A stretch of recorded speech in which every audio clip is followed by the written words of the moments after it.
오늘 함께 나눌 하나님의 말씀은 고린도전서 2장입니다. 신약성경 264면에 있습니다. 말씀의 제목은 하나님의 지혜입니다. 이제 고린도전서 2장 1절로 5절까지의 말씀을 저와 한 절씩 교독하시겠습니다. 형제들아, 내가 너희에게 나아가 하나님의 증거를 전할 때에 말과 지혜의 아름다운 것으로 아니하였나니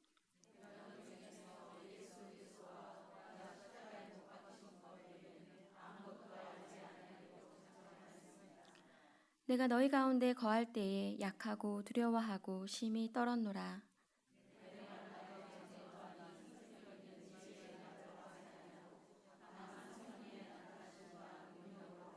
함께 읽겠습니다.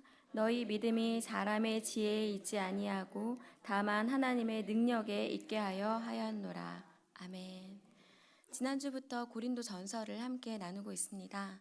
고린도 지역에 복음이 전해진 것은 바울의 2차 선교 여행 때였습니다.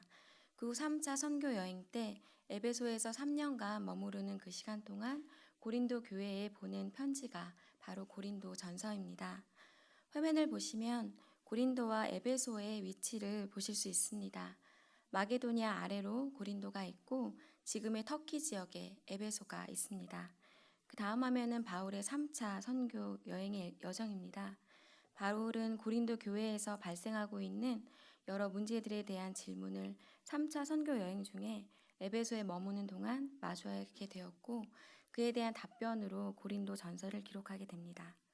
고린도는 지도를 통해 보시는 것처럼 그리스 남단에 위치해 있고 에베소와의 사이에 에게해가 있습니다. 교통과 교역의 요지에 있는 항구 도시로 상업과 무역이 번창한 그런 도시였습니다.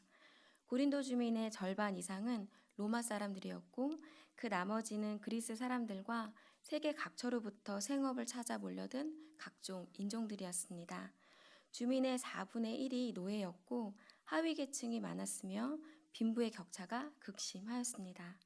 고린도는 교통상으로는 동양과 서양, 남방과 북방이 교차하는 지점에 위치해 있었기 때문에 갖가지 종교와 사상의 전시장과 같은 그런 곳이었습니다. 헬라 최고의 상업 도시였고 항구 도시였던 고린도는 물질적으로는 번성했지만 우상 숭배와 도덕적인 타락이 만연했습니다.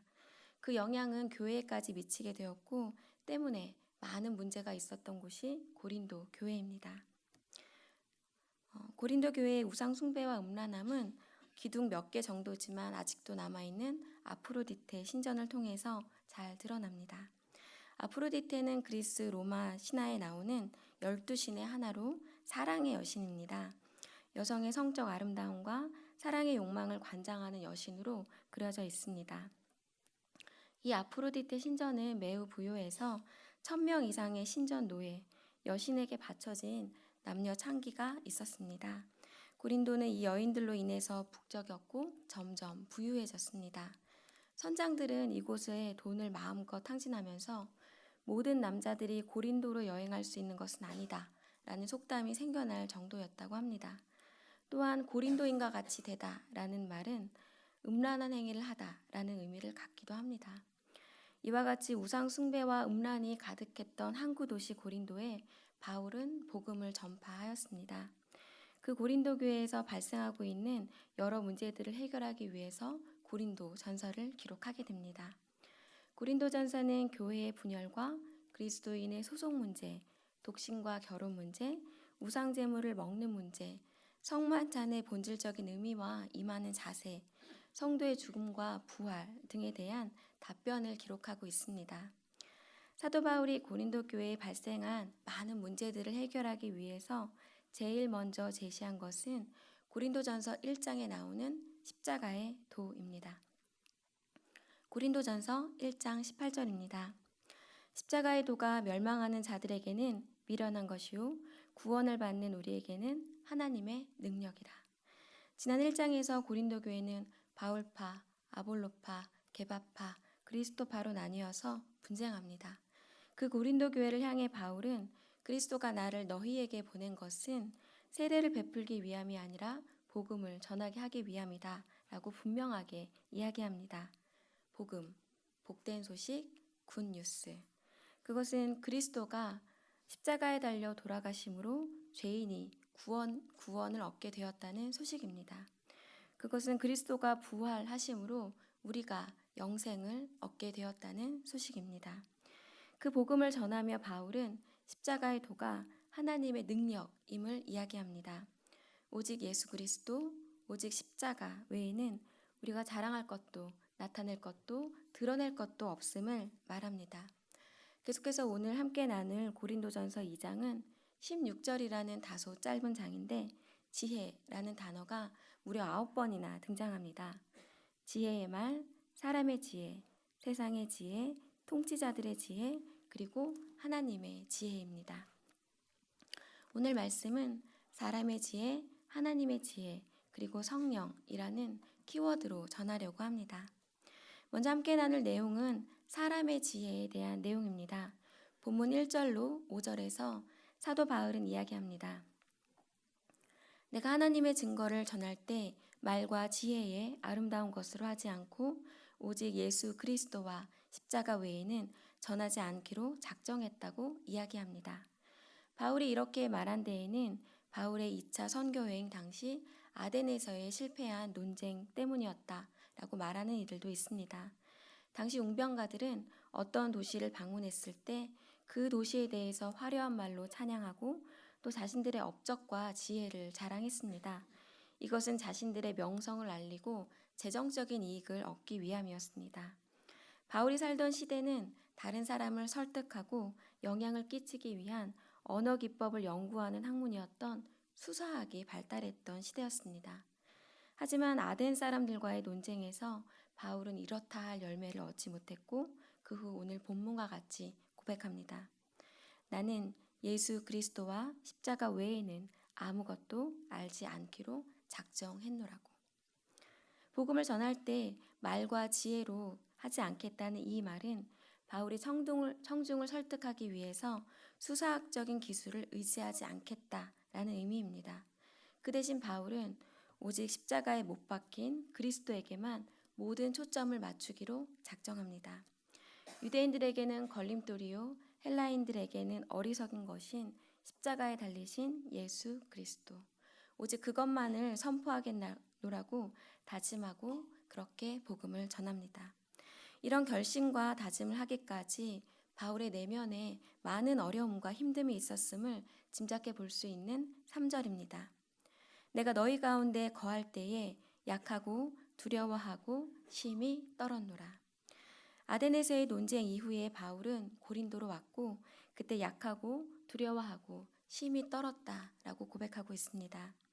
바울의 말주변은 시원하지 않았고 수사학의 관점에서 볼 때 바울은 능숙하고 설득력 있는 연설가가 아니었습니다. 고린도후서 10장 10절입니다. 그들의 말이 그의 편지들은 무게가 있고 힘이 있으나 그가 몸으로 대할 때는 약하고 그 말도 시원하지 않다 하니. 바울의 대적들은 바울을 향해 편지에서는 그렇지 않더니 직접 만나보니 바울의 말이 시원하지 않다라고 이야기하고 있습니다. 그런 평가를 받던 바울이 우상 숭배와 도덕적 타락이 만연했던 고린도에서 복음을 전하려고 했을 때 느꼈던 인간적인 중압감은 꽤나 컸을 것으로 짐작됩니다. 게다가 힘을 숭배하는 고대 그리스 세계에서 하나님의 연약하심을 선포한다는 것은 배척받을 가능성이 매우 많았습니다. 두려워하며 떨었다고 고백한 바울은 이제 이렇게 이야기합니다. 4절과 5절 말씀입니다. 내 말과 내 전도함이 설득력 있는 지혜의 말로 하지 아니하고 다만 성령의 나타나심과 능력으로 하여 너희 믿음이 사람의 지혜에 있지 아니하고 다만 하나님의 능력에 있게 하려 하였노라. 설득력 있는 지혜의 말이 아닌 사람의 말이 아닌 성령의 나타나심과 능력으로 전도했다고 고백합니다. 그래서 너희 믿음의 기반이 사람의 지혜에 있는 것이 아니라 하나님의 능력에 있게 하려 했다고 이야기합니다. 믿음은 사람의 지혜의 말이나 수사학이 아니라 오직 사람을 근본적으로 변화시키는 하나님의 능력에서 오는 것임을 알 수 있습니다. 우리가 믿으려고 해서 믿어지는 것이 아니라 성령님이 역사하실 때 그때로부터 우리의 믿음이 시작되며 우리의 믿음이 자라게 됩니다. 때문에 우리가 구할 것은 성령님이 나의 삶에, 나의 마음에 역사하기를 간구해야 할 것입니다. 두 번째로 살펴볼 것은 하나님의 지혜입니다. 6절과 7절입니다. 그러나 우리가 온전한 자들 중에서는 지혜를 말하노니 이는 이 세상의 지혜가 아니요 또 이 세상에서 없어질 통치자들의 지혜도 아니요 오직 은밀한 가운데 있는 하나님의 지혜를 말하는 것으로서 곧 감추어졌던 것인데 하나님의 우리의 영광을 위하여 만세전에 미리 정하신 것이라. 하나님의 지혜는 감추어졌던 것으로 우리의 영광을 위하여 만세전에 미리 정하신 것이다 라고 이야기하고 있습니다. 감추어졌던 하나님의 지혜가 이제 드러났음을 바울은 골로새서에서도 증언하고 있습니다.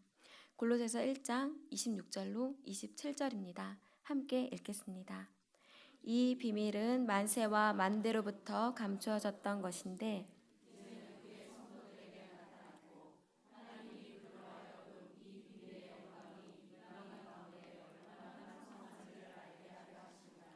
이 비밀은 너희 안에 계신 그리스도시니 곧 영광의 소망이니라. 아멘. 하나님의 비밀, 하나님의 지혜는 예수 그리스도이십니다.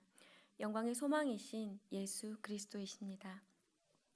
사람의 생각이나 사람의 지혜로는 결코 이해할 수도 알 수도 없는 예수 그리스도가 하나님의 지혜입니다.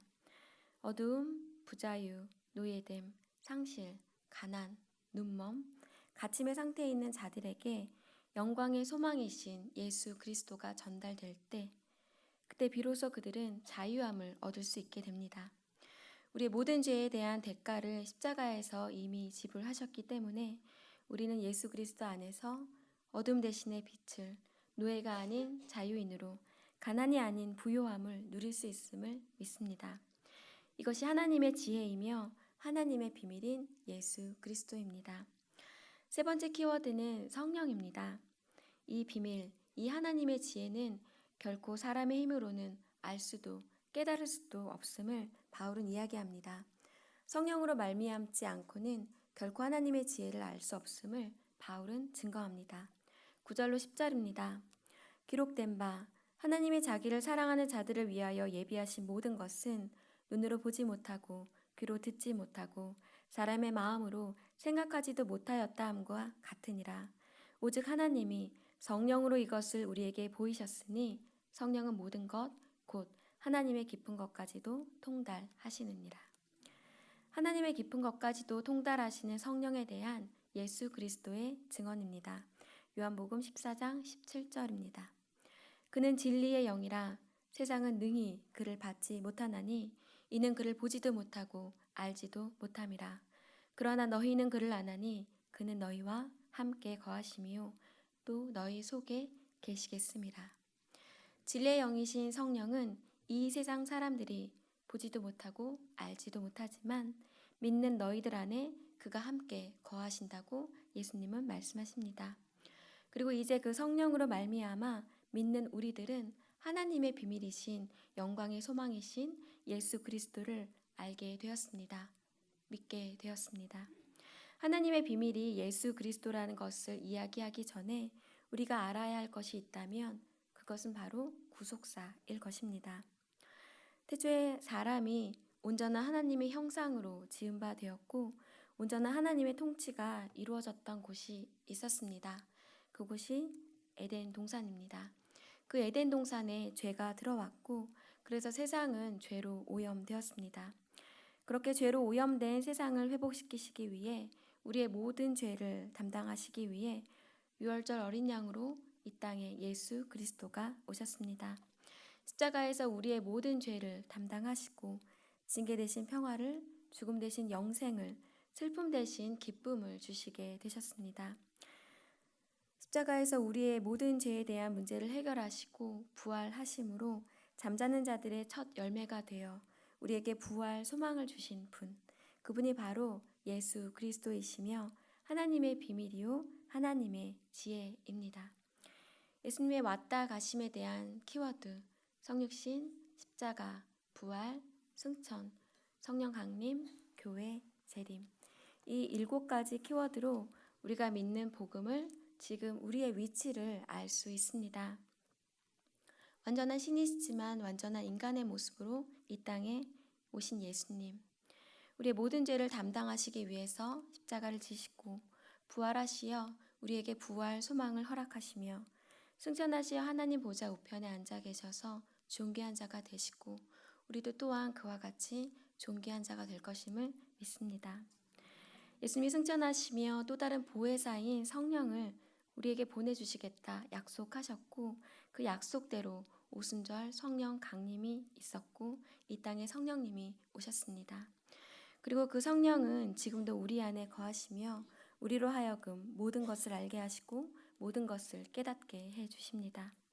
우리는 이제 주님의 몸된 교회로 교회의 시대를 살며 예수 그리스도의 재림을 기다리고 있습니다. 그리고 마침내 예수 그리스도의 재림의 때에 이 세상은 온전하게 회복될 것입니다. 온전한 하나님의 형상으로 우리는 변형될 것이며 온전한 하나님의 통치가 이루어질 것입니다. 우리는 이것을 믿고 이것을 바라고 고대하며 이 땅에서의 삶을 살고 있습니다. 이것이 우리가 믿는 기독교입니다. 이 큰 구속사의 흐름 안에 예수 그리스도가 하나님의 감추어진 비밀입니다. 사도 바울은 그래서 사람의 지혜나 말로 하지 아니하고 나는 오직 예수 그리스도의 십자가와 부활만 전하겠다고 이야기합니다. 이러한 하나님의 비밀, 하나님의 일은 하나님의 영으로만 알 수 있음을 바울은 증언합니다. 11절로 13절까지의 말씀을 저와 교독하시겠습니다. 사람의 일을 사람의 속에 있는 영 외에 누가 알리요? 이와 같이 하나님의 일도 하나님의 영 외에는 아무도 알지 못하느니라.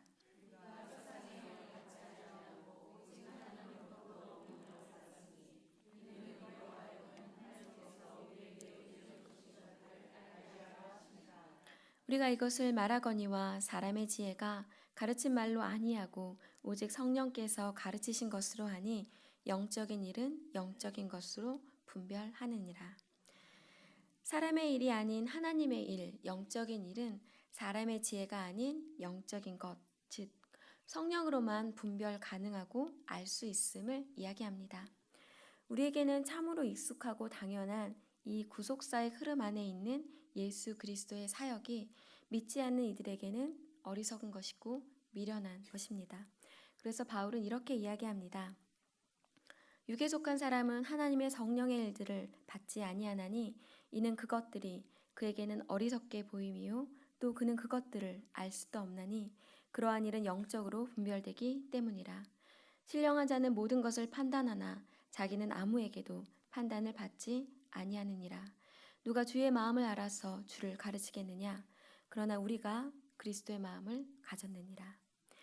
믿지 않는 이들은 성령을 소유하지 못한 자로 성령의 일들을 받아들이지 못하고 오히려 의도적으로 배척합니다. 성령이 그 안에 없는 사람들의 시각은 처음부터 철저히 왜곡되어 있기 때문에 그들에게 인간의 일은 지혜롭게 보이지만 성령의 일은 어리석게 보일 뿐입니다. 그들에게 성령의 일은 이해할 수 있는 능력이 전혀 없는데 성령의 일은 성령으로만 분별되기 때문입니다. 하지만 신령한 자는 성령을 소유한 자로 하나님의 구원의 행위에 관한 모든 것을 분별하며 이해합니다. 또한 그는 죄에 매여 있는 믿지 않는 이들의 마음까지 꿰뚫어 볼 수 있습니다. 이것은 부모가 어린 아이의 마음은 훤히 알고 있지만 어린 아이는 부모의 마음을 이해하지 못하는 것과 같은 맥락입니다. 성령으로 말미암지 않고는 볼 수도 들을 수도 알 수도 없는 것이 하나님의 지혜, 하나님의 마음이라는 것을 보았습니다. 우리가 알고 있는, 우리가 경험한 하나님은 이런 마음을 갖고 계신 분입니다. 우리가 어리석고 미련하여 끊임없이 하나님을 아프게 할지라도 끝까지 포기하지 않고 잡은 손 놓치지 않는 분이 우리 하나님이십니다. 받은 은혜는 그렇게 쉽게 잊으면서도 내가 받은 작은 상처는 곱씹고 또 곱씹는 어리석은 사람들을 오래 기다려주시는 우리 하나님이십니다. 끊임없이 흔들리고 끊임없이 돌아서고 끊임없이 곁눈질 하지만 그럼에도 우리를 사랑하시는 하나님이십니다. 이러한 하나님, 우리가 아는 복음을 전하기 위해서 바울의 음성에 귀 기울이기 원합니다. 우리가 전해야 할 것은 하나님의 지혜이신 십자가에 달린 예수 그리스도와 부활하신 예수 그리스도입니다. 그것을 이해하고 믿기 위해서는 사람의 능력이 아닌 오직 성령의 능력이 필요하기에 우리는 끊임없이 기도하며 성령의 교통하심을 구해야 할 것입니다. 각자에게 주어진 삶의 자리에서 내가 그리스도 안에서 진정으로 구하고 바란 것이 무엇인지 생각해 보기 원합니다. 예수 그리스도의 십자가와 부활, 그로 인해 내게 주어진 죄사함과 영생, 그리고 성령님과의 동행. 너무나 큰 감격과 기쁨으로 다가왔던 그것이 이제는 빛바랜 사진처럼 낡아진 것은 아닌지 돌아보기 원합니다. 내가 너희 중에서 예수 그리스도와 그가 십자가에 못 박히신 것 외에는 아무것도 알지 아니하기로 작정하였습니다.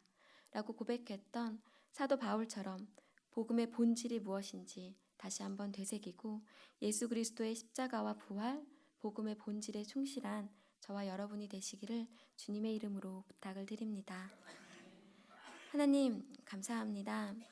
청명한 가을날 주의 전에 나아와 주의 음성을 들을 수 있게 하심에 감사드립니다. 고린도전서 2장을 통해 우리가 바라고 구하며 전할 것은 오직 십자가에 달리신 예수 그리스도임을 다시 한번 기억하게 하심에 감사드립니다. 구원의 감격과 기쁨을 누리며 영생의 소망을 품고 이 땅을 주님의 자녀로 온전히 살아내는 저희들이 되게 하여 주시옵소서.